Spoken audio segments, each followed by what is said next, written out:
அண்ணா பல்கலை மாணவி பாலியல் வன்கொடுமை சம்பவத்தை கண்டித்து சென்னை மதுரவாயலில் அதிமுகவினர் ஆர்ப்பாட்டத்தில் ஈடுபட்டிருக்கின்றனர். அதனை அண்மை செய்தியாக பார்த்துக் கொண்டு வருகிறோம்.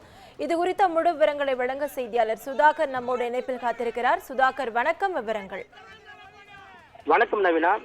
அண்ணா பல்கலைக்கழக வளாகத்தில் மாணவி பாலியல் வன்கொடுமைக்கு ஆளான விவகாரத்தில் ஆளும் திமுக அரசை கண்டித்து திமுக சார்பில் தமிழகத்தின் பல்வேறு பகுதிகளில் கண்டன ஆர்ப்பாட்டமானது நடைபெற்று வருகிறது. அந்த வகையில் திருவள்ளூர் மத்திய மாவட்ட அதிமுக சார்பில் முன்னாள் அமைச்சர் பெஞ்சமின் தலைமையில மதுரவாயல் பகுதியில் கண்டன ஆர்ப்பாட்டமானது நடைபெற்றிருக்கிறது. இந்த ஆர்ப்பாட்டத்தில் உரிய அனுமதி பெறாமல் ஆர்ப்பாட்டம் நடைபெற்றுவதாக கூறி மதுரவாயல் போலீசார் முன்னாள் அமைச்சர் உள்ளிட்ட அதிமுகவினர் கைது செய்திருக்கிறார்கள். இதனால் காவல்துறையினருக்கும் அதிமுகவினருக்கு இடையே தள்ளுமுள் ஏற்பட்டதால் அங்கு பெரும் பரபரப்பை ஏற்படுத்தியிருக்கிறது.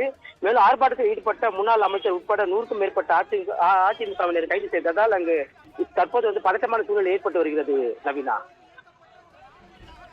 விவரங்களுக்கு நன்றி சுதாகர்.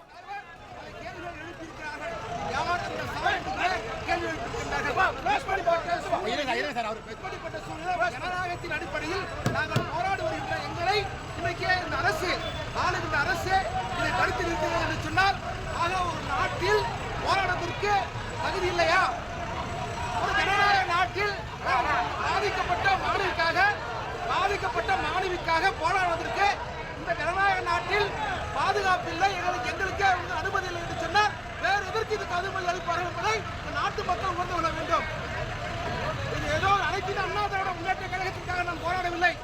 அண்மையிலே அண்ணா பல்கலை மாணவிக்கு 6000 மாணவ படிக்கக்கூடிய ஒரு மிகப்பெரிய இந்தியாவிலே டாப் 1 கல்லூரி, அந்த நமது மேதகு ஆளுநருடைய இல்லத்திற்கு அருகாமல் இருக்கக்கூடிய ஒரு மிகப்பெரிய கல்லூரி பல்கலைக்கழகம் படிக்கக்கூடிய ஒரு மாணவிக்கு இப்படிப்பட்ட ஒரு அநீதி ஏற்பட்டிருப்பதை ஜனநாயக அடிப்படையில் நாங்கள் போராடுகிறோம்.